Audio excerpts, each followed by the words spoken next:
Salam olsun herkese. Salamlayıram hər birinizi. Bu dərsimizdə sizinlə disk keyword'ü haqqında danışacağıq. JavaScript'də bunun istifadəsi ilə tanış olacağıq. Sol tərəfi bağlayıram buradan. Deməli, öncə bunu bildirmək istəyirəm ki, disk keyword'ü JavaScript'də fərqli-fərqli davrana bilir. Yəni necə? Müəyyən bir funksiyanın harda çağırılmasından asılı olaraq, daha doğrusu nə üzərindən çağırıldığı desək daha doğru olar. Çağırılmasına görə və yaxud da ki, obyekt içərisində yazılmasına görə, nə bilim, constructor function içərisində yazılmasına görə, regular function, arrow function içərisində yazılmasına görə çoxlu belə deyək də fərqli davranışları var. İndi mən bura əsaslarını qeyd etmişəm. İndi bunlar ətrafında çalışacağam ki, bütün mövzunu izah edeyim sizə. Amma bunun useStrict'də istifadəsi var, nə bilim, set timeout'da istifadəsi var. Onlara burada baxmayacağıq biz. Çünki set timeout'u biz keçməmişik. useStrict'i də siz sadəcə yazıb yoxlaya bilərsiniz. Sadəcə mənim yazdığım versiyaların yuxarısına bir dənə useStrict yazaraq yoxlaya bilərsiniz. İndi gəlin başlayaq global scope-dan. Baxın, this keyword-ü global scope-da çağırıldığı zaman görək necə davranır, nəyi göstərir bizə. Ctrl S edirəm. Baxın, window obyektini qaytardı bizə. Global obyekt kimi də baxa bilərsiniz buna. Window obyektini qaytardı. Biz deyirdik axı, baxın, bu window var. Fikir verin, bunun içərisində müxtəlif belə deyək də. Baxın, bunu hətta Ctrl C edirəm, Ctrl V edirəm. Bura window yazdırıram. Ctrl S edirəm. Baxın, eyni şeydir. Fikir verirsiniz. Bu this, yəni bu window qaytarmış oldu bizə. Globalda yazıldığı zaman. Ctrl K C edirik bunu. Daha sonra regular function içərisində. Bu regular function sözü sizə qəribə gəlməsin. Biz bunu zaten keçmişik. Regular function deyəndə bu nəzərdə tutulur. Baxın bu. Normal function. İndi ad da verək buna. Məsələn, name1 deyək buna. Formada parametrə ehtiyac yoxdur. Sadəcə CLC deyib this'i çağıraq. Yəni regular function içərisində biz this'i çağırdıq. Amma bu regular function harda yazılıb? Baxın, global scope-da yazılıb. Mən harda çağıracağam? Global scope-da çağıracağam. Necə çağıracağam? Sadəcə name deyərək çağıracağam. Yəni adını deyərək çağıracağam. Ctrl S edirəm. Baxın, bu da window qaytarır. Aydındır. Burada da window qaytardı. Ctrl K C edirəm. İndi arrow function-a baxsaq, bunu Ctrl C edirəm buradan vaxtdan udmaq üçün. Burada yazdım. Arrow function nədir? Keçməmişik biz hələ. Biz bunu keçəcəyik ECMAScript 6 özəlliklərində. Çünki orada gəlibdi JavaScript-də arrow functionlar. Sadəcə burada bunu bilməyiniz sizə kifayət eləyir ki, bu formada yazılır. Yəni bunu bilməyiniz kifayət eləyəcək. Baxın, buradan function silirəm mən. Yazıram bura məsələn name1. Formada yazdım, bunu yazdım. Bu mötərizə qalacaq burada. Baxın, bu mötərizə qalacaq burada. Burada bu işarəni yazacağıq sadəcə. Ctrl S edirəm. Yəni bunu yazdıq, aydındır. Bunun dediyim kimi bu yazılışına falan fikir verməyin. Bunu zaten regular funksiyondan fərqlilikləri var. Onları arrow funksiyonlara keçdiyimiz zaman sizə izah edəcəm. Hal-hazırda this'in istifadəsinə nəzər saldıraq. Yəni burada this'dən danışdığımız üçün məsələn klassları da keçməmişik biz, amma içərisindəki istifadənin bəzi belə deyək də istifadələri sizə göstərmiş olacağam. Amma klassları keçəcəyik ECMAScript 6-da. Aydındır.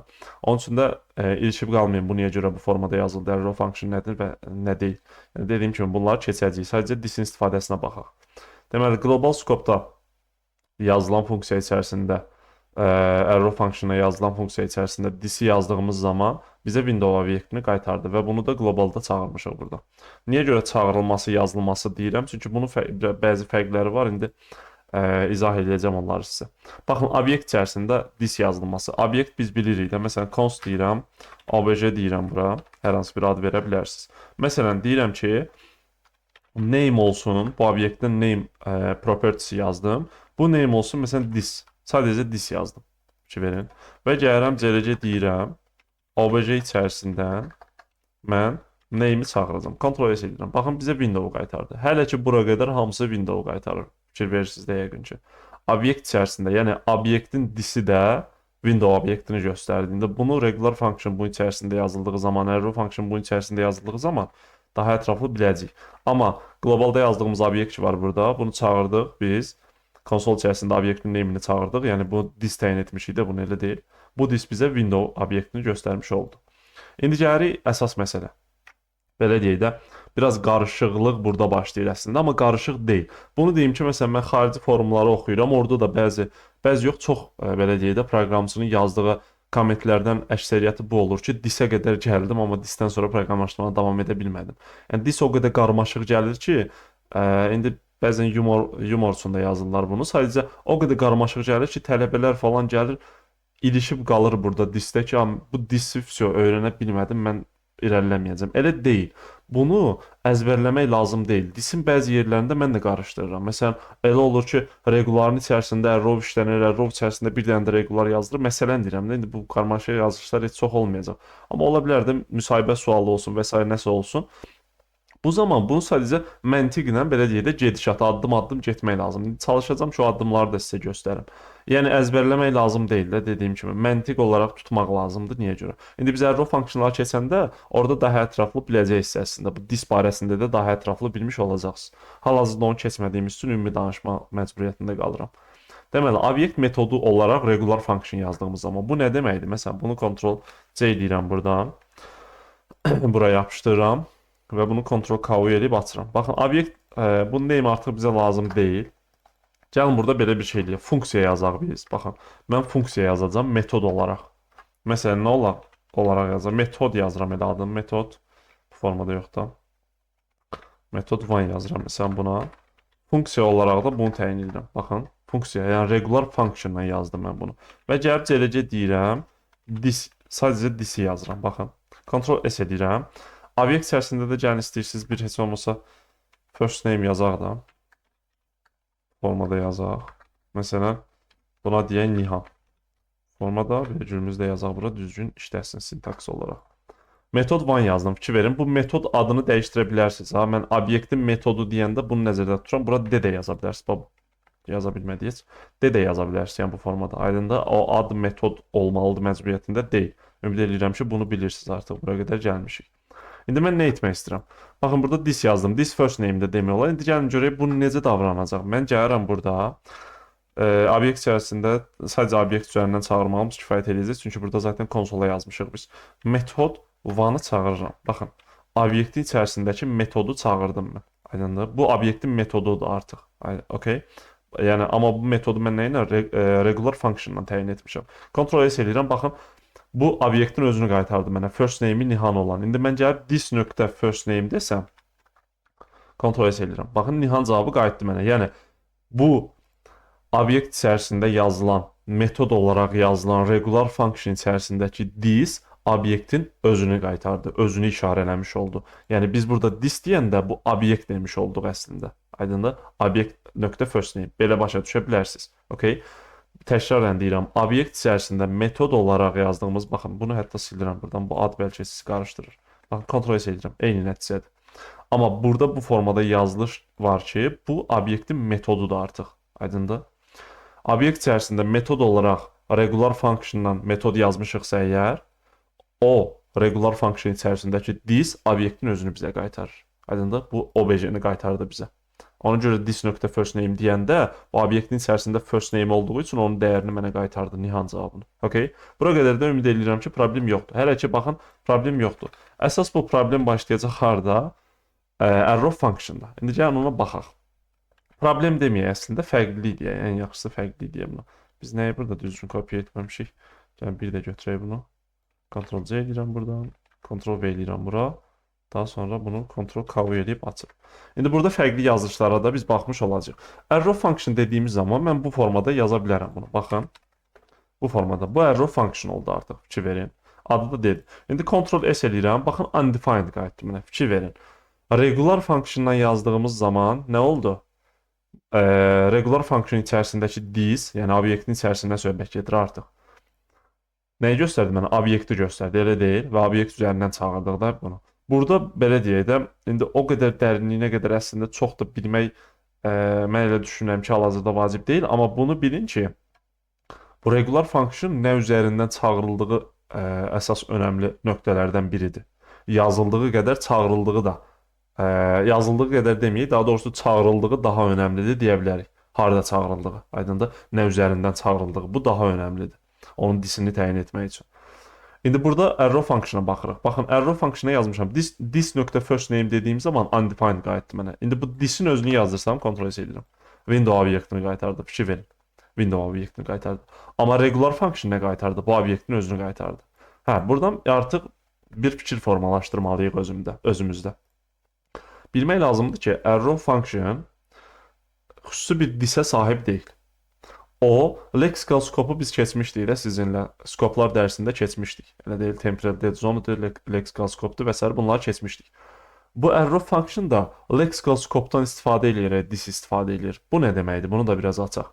Baxın, biz arrow function yazdığımız zaman bu arrow functionun öz disi olmadığı üçün avtomatik çıxır yuxarıdakı skopa. Yuxarıdakı skop hansıdır? Özündən yuxarıdakı. Bu obyektin içərisidir. Elə deyil. Baxır bu skop. Bu skopun disi nəyi göstərir? Onu götürüb istifadə edir. Baxın, bu önəmlidir. Tələbələr əslində buranı çox qarışdırır. Nə demək istəyirəm? Bu obyektin disi nə idi? Baxırıq. Obyektin disi nəyi göstərirdi bizə? Qlobalı göstərmirdi, window göstərmirdi bizə, window obyektini. İndi Node.js-də baxsaz, orada da qlobal obyekt göstərilir də, qlobal dis də adlandırılır və s. Amma biz browser üzərindən baxırıq. Bu obyektin disi nədir? Window obyekti deyil. Burada da bu arrow function yazılı metod olaraq burada elə deyil. Çıxır bir üst skopa. Genişləndi, bir üst skopa çıxmış oldu. Bura gəldi, elə deyil obyektə. Bu obyektin disi haranı göstərir? Window obyektini. Ona görə bu da window obyektini götürür. İndi bunu regular function içərisində də istifadə edib sizə göstərəcəm. Amma burada əsas məsələ bilmək lazımdır ki, təkrarən deyirəm, arrow function lexical scope-la genişlənir və özünə ən yaxın dis haranı göstərirsə, o da götürüb onu göstərir. Aydındır? Bu obyekt window göstərdiyi üçün onu göstərmiş oldu. Okay? Amma burada qarışdırmayın. Obyekti göstərən dis başqa şeydir. Obyektin disi başqa şeydir. Və tələbələr bu əslində cümlələri qarışdırır, bu söz birləşmələrini qarışdırır. Obyektin disi, obyektin içərisində yəni istifadə olunan dis nəyi göstərir? Window obyektini, odur. Amma obyekt nəyin disidir? Məsələn, burada regular function'ın disidir. Baxın bu. Regular metod olaraq yazılan regular function'ın disi də obyekt burada. Fikir verdiniz? Amma obyektin özünün disi var ki, o göstərir haranı? Window obyektini. Okay? Bax, buranı əslində tələbələr çox qarışdırır. Bu oturmalıdır məncə. İndi gəlin bunu fərqli-fərqli yazılışlarla yoxlayaq. Məsələn, necə yoxlaya bilərik? Mən gəlib bunu yazsam funksiya. Baxın, D-ni yazdım, funksiya elə deyil. Bu, təbii ki, bunu da silməliyik burada. Bunun içərisində, təbii ki, bunu istifadə etsəm nə qaytaracaq? Mənə obyektin özünü qaytarır da, biz bunu bilirik artıq. Elə deyil. Yaxşı, bunun içərisində Ctrl-X edirəm, kəsirəm bunu. Const deyirəm. Məsələn, T yazdım. Funksiya adlarını bu formada yazıram da dərs olduğu üçün. Burada yazıram nə? Arrow function yazıram. Baxın, bunun içərisinə atdım bunu. Ctrl-S eləməmişəm hələ. Nə cavabı çıxacaq sizcə? Baxın, nə cavabı çıxacaq sizcə?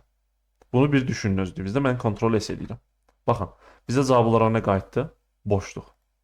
Heç bir şey qayıtmadı deyə bilərik. Amma əsas məsələlərdən biri burada. Biz bunu çağırmamışıq. T-ni gəlib çağırmalıyıq çünki. T-ni çağıraq, ondan sonra baxaq. Ctrl-S eləyirəm. Baxın, obyekti qaytardı. Hə, maraqlı hissədir bura. Biz bunu yazmışıq harda? Baxın, maraqlı deyil əslində, az öncə dediyimdir. Arrow function olaraq burada yazmışıq və burada da T olaraq çağırdım, elə deyil. Bu arrow function çağırdım da, adı burada T-də axı. Dedik ki, arrow function'ın öz disi yoxdur. Bunun öz disi yoxdur. Genişlənir bir üstdə. Elə deyil. Bir üstdə genişləndiyi zaman haranı görür? Regular function görür. Elə deyil. Bu regular function'ın disi haranı göstərir? Bu obyekti göstərmir. Regular function disi dediyi ki, metod olaraq yazılıbsa, obyekti göstərir, elə deyil. Ona görə mənə bu disdə mənə bu obyekti qaytardı. Aydındır. Amma indi burada belə bir şey eləyək. Gəlib bunu bəs funksiya, baxın, fərqli-fərqli yazışlar yoxlayıram. Funksiya deyirəm, baxın, bunu funksiyaya yazıram artıq. Məsələn, bunu da silək buradan. Məsələn, funksiya olsun nə? T yazıram buna da. Amma fikir verin, regular function'dır. Və metod olaraq yazılan regular function içərisində yazmışam mən bunu. Ctrl-S edirəm. Window qaytardı. Baxın, fikir verin. Window qaytardı mənə. Mən burada yazmışam bunu, elə deyil. Və burada da çağırmışam. Amma bu obyektin metodu olaraq deyil. Bu obyektin metodu nə olsun regular function'da? Onun içərisində yazılıbdı. Aydındır? Ona görə də o qlobalda necə davranmırdı, onun kimi davrandı. Birbaşa gedib window göstərdi. Okay? Amma birbaşa metod olaraq yazılan regular function içərisində disi birbaşa yazsaydım, bu funksiya içərisində yazmasaydım, o mənə obyekti qaytaracaqdı. Aydındır? Və bunu da bu formada qəbul etmək lazımdır. Yaxşı, bir dənə də yoxlama edək. Bunu, baxın, fərqli-fərqli çalışıram ki, random yoxlamalar edeyim sizinlə. Məsələn, bunu bu formada yazsaq, bizə düzgün versiya vermədi. Bunu buradan silsək əgər, çünki bunu tərs yazmışıq, biz tərs yazmamalıyıq. Belə yazdıq. Bunu bu formata yazdıq. Arrow function olaraq yazdıq. Baxın, Ctrl S edirəm. Yenə mənə bunu qaytarır. Niyə görə? Çünki bu var buradakı. Baxın, bu var. Bu T yazmışam mən burada. Bu obyekt içərisində olsa da, ümumilikdə obyekt içərisində olsa da, obyektin metodu olaraq yazılmayıb. Obyektin metodu olaraq, baxın, bu qoşa nöqtə ilə yazılıb. Arrow function yazılıb. Aydındır? Ona görə də buradakı regular function window göstərir bizim üçün. Və tələbələr bunu da qarışdırır. Görür, elə obyekt içərisindədir və salam, obyekti göstərəcək. Yox, obyekti göstərmir. Aydındır? Bu formada bunu bilmək lazımdır. Ctrl KC edirəm. İndi çalışdım burada random fərqli belə deyildi versiyalara baxmağa çalışdım. İndi siz məsələn yoxlayın. Bax, bu ən gözəli budur. Yoxlayın. Atın, nə bilim, arrow function içərisində bir dənə də function içərisində atın. Fərqli versiyalara atın, yoxlayın. Aydındır? Əzbərləməyin. Sadəcə məntiq irəli sürməyə çalışın ki, niyə görə bu formada davranır burada. Aydındır? Amma əsas məsələ ən azından bu hissəni bilmək lazımdır ki, burada metod olaraq yazılmayıbsa regular function. Və burada da çağırmışıq da, biz elə deyil. Ona görə və bu obyekt üzərindən çağırılmır. Bu T fikir verin, obyekt üzərindən çağırılmayıb. Sadəcə mən T-ni çağırmışam. Ona görə də o gedib window göstərəcək. Nə olsun obyekt içərisində, amma gedib window göstərəcək. Okay? Sanki bunun qlobalı bura olur da. Sanki elə başa düşün. Bilmirəm nə dərəcədə düzgün deyil işdir bu, amma sanki bunun qlobalı bura olur. Belə başa düşmək olar. Sonra constructor functionlara gəlirik. Biz constructor functionlarda hələ keçməmişik. Görmüşük, new açar sözünü keçdiyimiz zaman gördük orada tanış olduq, amma tam olaraq keçməmişik. Bir növbət dərsdə keçəcəyik bunu. Amma onun içərisində də istifadəni görmək lazımdır. Onun üçün də burada yazıram. İndi baxın, məsələn, const deyirəm mən burada. Person deyəcəm elə. Person deyirəm. Bunu böyük hərflə yazdım. Funksiya kimi yazacağım mən burada. Constructor function kimi davranacaq da bu. Parametr almasına burada constructor function içərisində birbaşa yazmışıq. Ona görə də ehtiyac var. First name deyirəm elə buna. Yazıram burada this nöqtə first name. Buna mənimsədilsin. Nə? Əslində new açar sözündə də bunun haqqında danışmışdıq biz, bax. Ctrl S edirəm. Bu formada constructor function yazdıq, elə deyil. İndi gəlirəm const deyirəm. Person one deyirəm burada. Bir obyekt yaradacağam. New dedim. Və person constructor function'ı çağırdım. Məndən parametr istəyir. Buna da məsələn Mehdi adını göndərirəm. Mehdi adını göndərdim. Ctrl S edirəm. Bir şey olmayacaq. Çünki mən hələ heç bir şey çağırmamışam. Gəlib CLC deyib əgər person one üzərindən, artıq bu referans üzərindən, obyektin referansı üzərindən çağırıram nəyi? First name-i çağırarıq da biz elə deyil. Ctrl S edirəm. Mehdi cavabı qayıtdı mənə. Deməli, buradakı constructor function içərisindəki, baxın, heç bir şey içərisində yazılmayıb. Sadəcə constructor function içərisində yazılıb. Constructor function içərisində olan metodun içərisində yazılmayıb. Fikir verin. Constructor function var və birbaşa this var. Deməli, bu this, əslində bunun haqqında danışmışdıq biz. New açar sözü nə edirdi? This-i bağlayırdı yeni yaradılan obyektə. İndi bu constructor function keçdiyimiz zaman daha ətraflı izah edəcəm onu sizə.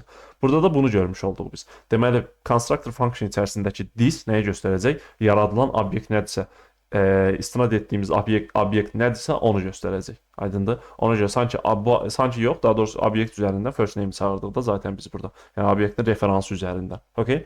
Ona görə Mehdi cavabı bizim üçün gəlmiş oldu. Bu da belə. Bu constructor function içərisindəki yazılışdı. Ctrl-C etdim, Ctrl-K-C etdim. İndi gəlirik bura baxırıq. Baxın. Bir prototyp üzərindən var bu. Bir də ki, içərisində yazdığımız var. Burası da biraz qarışıq görünə bilər, amma çalışacağım ki, sadə dildə izah edeyim. Bunu yazdım. Eyni formada yazdım bura. Person yazdıq. Elə deyil. İndi gəlib bunun içərisində mən desəm, this nöqtə, baxın. This nöqtə, məsələn, method one dedim buna. Buna mənimsədirəm. Baxın. Normal regular function yazıram. Fikir verin. Normal regular function yazıram. CLC deyirəm. This nöqtə first name-i yazaq. Baxın, bu metod nə iş görəcək? Baxın, bunu person constructor function'ının metodu olaraq yazdım mən. Metod one yazdım mən. İndi adını dediyim kimi fərqli adı yaza bilərsiniz. DT nəsə yaza bilərsiniz. Metodu olaraq yazdım. İndi bu person neydi? Constructor function içərisində metod olaraq yazılan regular function içərisindəki this görək necə davranır. Baxın, indi gəlirəm bura, person one üzərindən first name-i çağırmağa artıq ehtiyac yoxdur, elə deyil, Ctrl-S edirəm. Bunu çağırmağa ehtiyac yoxdur. Bunun üzərindən mən funksiyanı çağıracağım. Burada konsola yazdığımız üçün artıq bu konsola yazmaqda ehtiyac olmayacaq. Birbaşa üzərindən çağıra bilərəm. Metod one-ı mən çağırıram. Ctrl-S edirəm. Baxın, Mehdi cavabı yenə qayıtdı bizə. Baxın, Mehdi cavabı yenə bizə qayıtdı. Yəni, regular function içərisindəki this də yaradılan obyekti göstərdi. Belə deyə bilərik biz. Belə deyil. Çünki metod olaraq yazılana. Yəni bu disdə getdi nəyi göstərdi? Obyekti göstərdi. Ona görə də bu person one referansı var, hansı obyektin referansını götürür. Həmin obyektin first name-ini, yəni burada first name-i yazırdı, elədir. O first name-i yazdı. Mən də burada Mehdi adını vermişəm first name olaraq. Ona görə də mənim üçün onu çap etmiş oldu. Bu belə regular function formasında yazılan. İndi gəlin bunu bir prototype versiyasında yazaq. Burada yazıram. Person üzərindən, baxın. Prototype-ından çağırmıram. Daha doğrusu prototype-ına metod yazıram. İndi prototype-da keçəcəyik. Constructor function keçdiyimiz zaman. Prototype-da məsələn metod 2 deyək də bu dəfə də. Metod 2 deyək. Bunu da regular function yazıram. Baxın, regular function yazmam.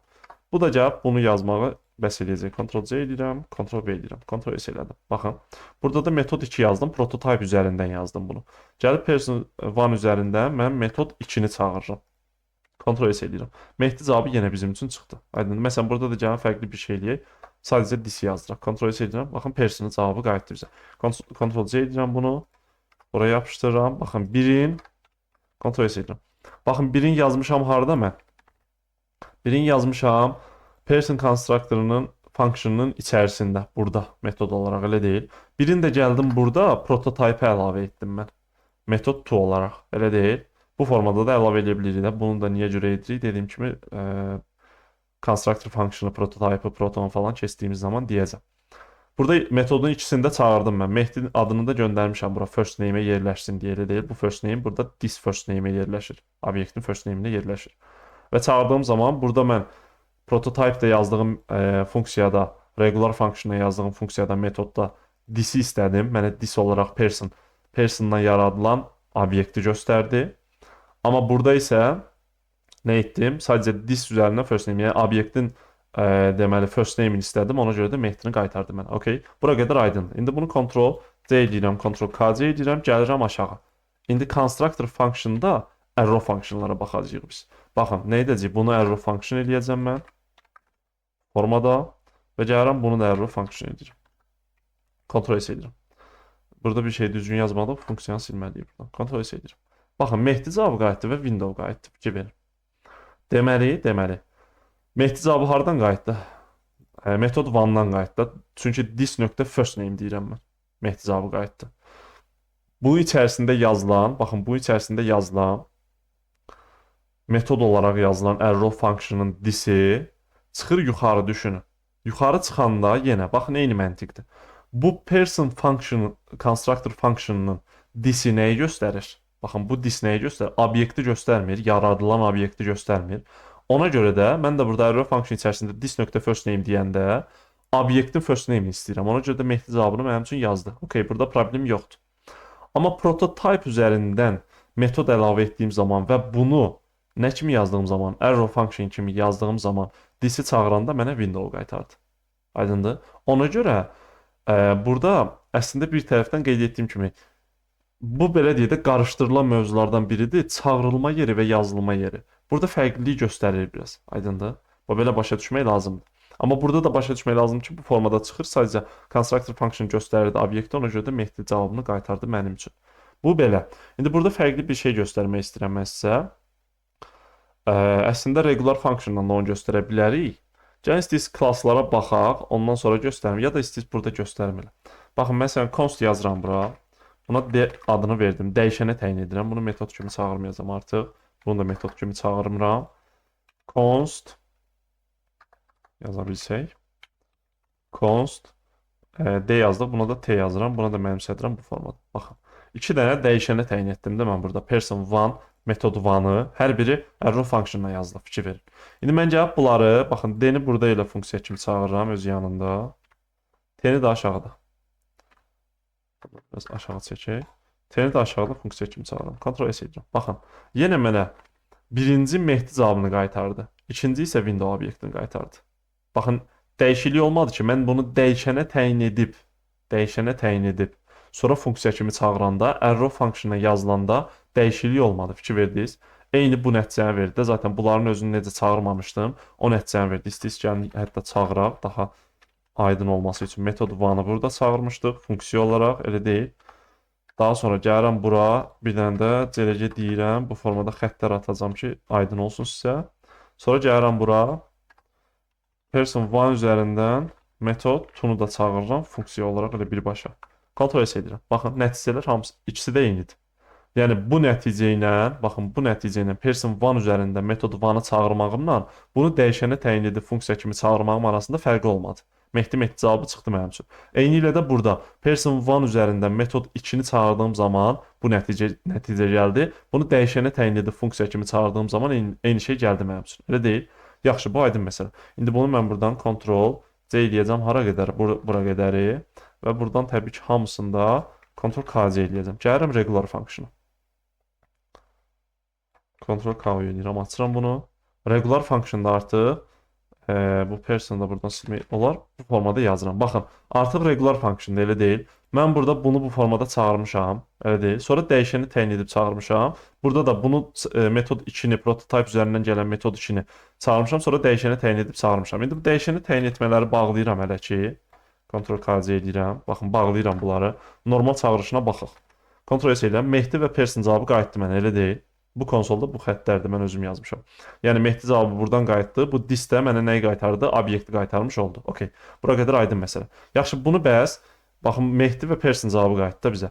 Bunu indi mən Ctrl K eləyib açıram. Sonra gəlib bunu da Ctrl K eləyib açıram. Fikir verin, mən cavab onlara nə qaytardı? Bunları da Ctrl K eləyib bağlayıram artıq çünki nəticəsini bildik. Ctrl S edirəm. Undefined qayıtdı mənə. Metod 1-ı çağırdığım zaman. İndi görək undefined qayıdıbsa, deməli bu dis nədirsə, onun içərisində first name yoxdur ki, undefined qaytarıb. Görək bu dis nədir bəs? Ctrl S edirəm. Baxın, window obyektidir. Bizə window obyektini qaytarmış oldu. Aydındır. Ona görə deyirəm ki, nə üzərindən çağırıldığı da önəm daşıyır. İndi bu problemi biz aşağıda, burada bind'dir, call'dur, apply'dır, bunlarla aradan qaldıra biləcəyik. Orada göstərəcəm. Bax, bunu kopyayıb oraya yapışdırıb orada göstərəcəm. Amma burada da bilmək lazımdır ki, ona görə deyirəm, nə üzərindən çağırıldığı önəmlidir. Baxın, D funksiyası yazmışam mən bura. Bu, person1 üzərindən çağırılmayıb. Ona görə də fərqli göstərdi regular functionda. Aydındır? Amma mən burada person1 üzərindən çağıranda fərqli göstərmirdi. Normal elə bu formada davranır. Aydındır? Ona görə mən deyirəm. Amma arrow functionlarda bu fərqi görmədik biz. Aydındır? Arrow functionun öz disi yoxdur. Okay? O disi özündə əslində saxladı bir tərəfdən, dəyişəni təyin olunduğu zamanda. Hansı disi götürülmüşdüsə, öz disi yoxdur da, yəni bir dənə tapıb onu saxlayır. Amma funksiya olaraq, regular function olaraq yazdığımız, onun öz disi var. O fərqli göstərə bilir, mühitdən mühitə dəyişə bilir. Aydındır? Ona görə mən deyirəm ki, nə üzərindən çağırıldığı da önəmlidir. Yəni person1 üzərindən çağırılanda obyekti qaytardı, aydındır. Amma dəyişənə təyin edib dəyişəni çağırdığım zaman obyekt üzərindən çağırmıram. Bunu dəyişənə təyin edib dəyişəndən çağırdığım zaman window obyektini qaytardı mənə. Okay? Bu belə. İndi gəlib bunları bağlayım buradan, Ctrl K C edeyim, gəlib bunu açaq. Ctrl K edirəm. Baxın, person obyektini qaytardı mənə. Bunu da atıb bağlaya bilərik.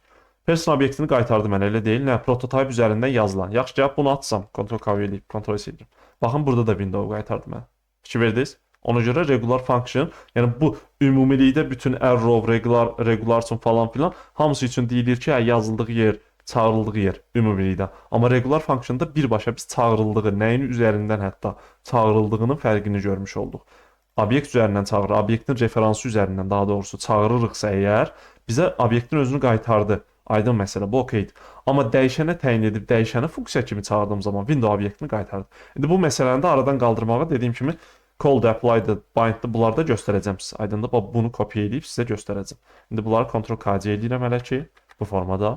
Daha sonra constructor function'a baxdıq. Gəlirik klasslara. Klassları görməmişik. Ümumi yazılışına sadəcə burada nəzər salaq. Biz klassları keçdiyimiz zaman qayıdıb bu dərsi bir dənə də təkrardan izləyərsiniz. Belə deyim sizə. Baxın, klass yazmaq üçün klass yazırıq biz bura. Məsələn, person klassı yazacağam elə. Bu formada yazdım. Aydındır. Yəni bunun arxa planda gedən bütün prosesi deməli constructor functionlardır əslində. Yazılış belə deyək də sintaktik sugar bizə təqdim olunur. Bunu da ECMAScript 6-da keçdiyimiz zaman, klasslar keçdiyimiz zaman sizə deyəcəm. Bu içərisində mən constructor yaza bilirəm. Baxın. Burada əgər desəm this, görək yaza biləcəyik bu constructorunu. Metod kimi yazırdım bunu. Bu formada. Yazıram, baxın. This nöqtə first name yaza bilsək, first name yazıram. Buna mənimsədirəm. Buradan mənə parametr olaraq gələcək konstruktorda first name. First name.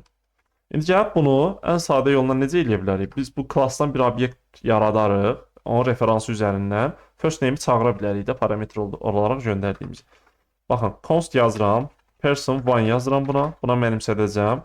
Person üzərindən, baxın, constructor function məndən new-la yazmalıyıq təbii ki. New-nu yaddan çıxartdıq, bu bizim üçün dediyi çox önəmlidir. Constructor function artıq bura biz göndərəcəyik nə? Məsələn, burada Mədinə göndərək. Kontrol edirəm və gəlib bunun üzərindən CLC deyib person1 üzərindən first name-i yazaq. Kontrol edirəm. Mədinə cavabı qayıtdı bizə. Deməli, belə başa düşmək olar ki, class içərisində, constructor içərisində yazılıb. İndi bu constructora fikir verməyin. Class içərisində yazılan this bizə nəyi qaytardı? Obyekti qaytarmış oldu. Elə deyil. Referans üzərindən first name istədim. Yaradılan obyekti qaytarmış oldu. Okay. Bir növ deməli constructor function öz sadə içərisində yazılananı burada bunun kimi davranmış oldu. Elə deyil. This first name deyəndə gəlib burada bunu yazanda baxın. Ctrl K eləyirəm. Açıram bunu. Bunlara da 1-1 deyək ki, aşağıdakı ilə eyni olmasın adlar. Buna da 2 deyək. Buna da hətta 2 deyək. Kontrol edirəm. Mehdi Mədinə cavabı çıxdı. Aydındır? Bu formada. Kontrol K eləyirik bunu. Sonra gəlirəm aşağı. Class içərisində yazdıq, elə deyil biz bunu. Sonra indi class içərisində biz metodlara da baxa bilərik. Deməli, metod olaraq yazılışlar. Məsələn, mən yazsam əgər burada metod məsələn 3 deyirəm buna bu formada. Belə yazdıq, elə deyil. Bu yazılışına fikir verməyin. Funksiyaya yazmadım, amma regular function kimi baxa bilərsiniz. Dediyim kimi klasslarda bunları keçəcək. Gəlin məsələn CLC deyirəm, this.first name yazaq da yəni. First name-i yazaq, elə deyil. Gəlirəm person1 üzərindən artıq konsol üzərində çağırmağa ehtiyac yoxdur. Birbaşa çağırsam bu metodu, bunu işlədəcəkdə konsola yazacaq, elə deyil. Kontrol edək bunu. Nə üzərindən? Person1 referans üzərindən mən çağıracam nəyi? Metod 3-ü. Elə deyil, funksiya olaraq çağıracam. Kontrol edirəm. Mədinə cavabı qayıtdı bizə. Elə deyil. Regular function-la yazıldığı zaman deməli nə oldu? Bu necə davranmış oldu? Yəni obyektin özünü qaytarmış oldu. Elə deyil. Yaradılan obyektin first name-i bizə qaytardı burada. Elə deyil. Ona görə də class içərisində yazılan metod olaraq yazılan regular function-da nəyi qaytardı bizə? Obyekti qaytarmış oldu. Bu belə. İndi biz bunu çevirsək əgər nəyə? Deməli, baxın çevirsək arrow function-a kontrol eləsək, baxın bu formada da işləyir. Aydındır? Eyni bu formada da bizə obyekti qaytarmış oldu. İndi bu klasslar içərisində istifadəsinin çox dərinləməsinə getməyə, hələ ki bu qədərini bilsək kifayətdir. Məsələn, statik içərisində yazılanda necə davranır, necə davranır, onları hələ ki desəm, yəni məncə beyinlər tamam yanacaq. Çünki statik nədir hələ bilmirik, klass nədir hələ hətta biz bilmirik. Onun içərisindən izah etməyimiz çətin olacaq. Onları da deməli həmin dərsləri keçdiyimiz zaman deyəcəm, amma bu formada hələ ki bilməyimiz kifayət edir. İndi gəlirik bura, call-dı, apply-dı, bind-dı. Bunları bəs niyə görə mən burada yazmışam? Bu this-nə əlaqəlidir bir növ, onun üçün burada yazmışam. Hətta istifadəsini də gördük. İndi gəlin bu problemi həll etməyə çalışaq. Deməli, regularla yazılanda biz dedik ki, burada baxın, Ctrl-C eləyirəm bunları hətta, Ctrl-C eləyirəm buradan, gətirirəm, burada yapışdırıram. Və bunu buradan açıram. Ctrl-K eləyib açıram. Ctrl-S elədim. Baxın, bizə cavab olaraq nə qədər konsol yazdı bura. Bunları indi narahat olmayı sadələşdirirəm. Baxın, bu xətt, arada olan xətt bizə ayrızdır. Metodları ayırır, elə deyil. Burada 2 dənə yuxarıda baxın. Metod one bizə qaytarıb person, elə deyil. Mən bu metod one-ı dəyişənə təyin etdiyim zaman, dəyişəni funksiya kimi çağırdığım zaman mənə window qaytardı, elə deyil. Daha sonra burada person1, yəni prototype üzərindən yazılan, metod olaraq yazılan regular function-da metod 2-ni çağırdım, elə deyil. Bu mənə qaytardı nəyi? Person-ı, obyekti qaytardı. Yəni bunun içərisindəki this obyekti mənə qaytarmış oldu. Okay, burasına qədər problem yoxdur.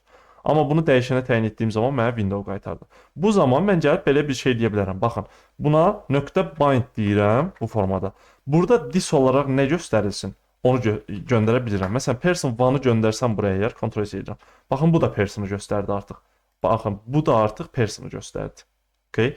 Və yaxud da ki, gəlib buna da desəm bind və person1 referansını versəm, bu da artıq person-ı göstərir. Yəni, biz bind-la, call-la, apply-la, indi call-dur, apply-dır, bunların istifadəsini öncəki dərsdə gördük. Ona görə burada göstərmirəm. Bind-ı görməmişdik, bind-ı da burada göstərdim. Yəni, biz bu metodlarla özümüz təyin edə bilirik ki, sən this olaraq bunu qəbul et. Aydındır? Mən də burada this olaraq göstərdim ki, sən bunu götür. Bu D-ni funksiya kimi çağıranda mən dedim ki, this olaraq bu person1 referansı hansı obyekti göstərirsə onu götür. Ona görə mənə eyni nəticələri qaytarmış oldu. Aydındır? Dis haqqında da bu qədər. Ümid edirəm ki, qarışıq gəlməyəcək sizə. Ola bilər, bəli, qarışıq gəlsin. Çünki həqiqətən realist olmaq lazımdır. Qarışıq mövzulardandır əslində bu disin JavaScript-də istifadəsi. Digər dillərə baxdığımız zaman mən deyərdim ki, bu qədər qarışıq deyil deyə bilərik. Amma JavaScript-də çoxdur istifadəsi. Hələ mən sizə bunları göstərdim. İnşallah özünüz gələcəkdə onu araşdıra bilərsiniz və ya daha belə deyək də irəli mövzularda ola bilər ki, onlar haqqında danışdıq və yaxud da ki, set timeout falan göstərdiyim zaman sadəcə orada 1 dəqiqəlik disin istifadəsini də göstərirəm. Amma ümumilikdə bunları bilsəz, məntiqini tutsaz, baxın bu videoda dediyim formada məntiqini tutsaz, məsələn, obyekt içərisində metod olaraq regular function yazılıbsa başqa məsələ, metod olaraq yazılan regular function içərisində bir dənə də regular function olaraq yazılıbsa o başqa məsələ.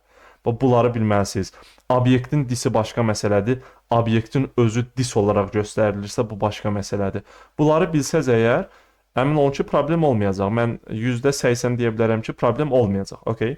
Və bunu da bu qədər geniş izah etməyimdə səbəb odur ki, bu dis dərsidə belə deyək, biz new-nu keçdik. Mən new-nu ona görə keçdim. Məsələn, burada constructor function içərisində o new-nun yaratdığı, baxın burada yazmışam, fikir verin. O new-nun yaratdığı əslində mən orada da demişdim sizə. Bu new burada həm də disləri bir-birinə bağlayır. Yəni obyektdə disi obyektə bağlayır. Dis deyəndə həmin obyekti göstər demiş olur. Aydındır? Ona görə mən new-nu ilk öncə keçdim, sonra disi keçdim. İndi növbəti dərsdə artıq biz danışacağıq constructor function haqqında. Artıq görək bu nədir biz 2 dərsdə deyirik constructor function, amma görək bu nədir? Aydındır? Orada new-dan da istifadə edəcəyik, this-dən də istifadə edəcəyik və əmin olun ki, mən inanıram ki, bu iki mövzunu constructor function keçəndən sonra da daha da aydın başa düşmüş olacaqsınız. Artıq biləcəyik ki, constructor function nədir? Onun içərisində hansı, mən çalışacağam ki, orada obyektin yaranmasıdır, obyektdə müəyyən belə deyək də özəlliklərin əlavə olunmasıdır və s. və s. Bunların hamısını sizə detaylı izah edeyim ki, constructor function haqqında sizdə həqiqətən belə deyək də real fikir formalaşmış olsun. Bu dinlik saldı, üzr istəyirəm. Real fikir formalaşmış olsun. Aydındır? Və ondan sonra artıq keçəcəyik protonu, prototype və bu formada davam etmiş olacağıq. Ümid edirəm faydalı dərs oldu. Növbəti dərsdə görüşək.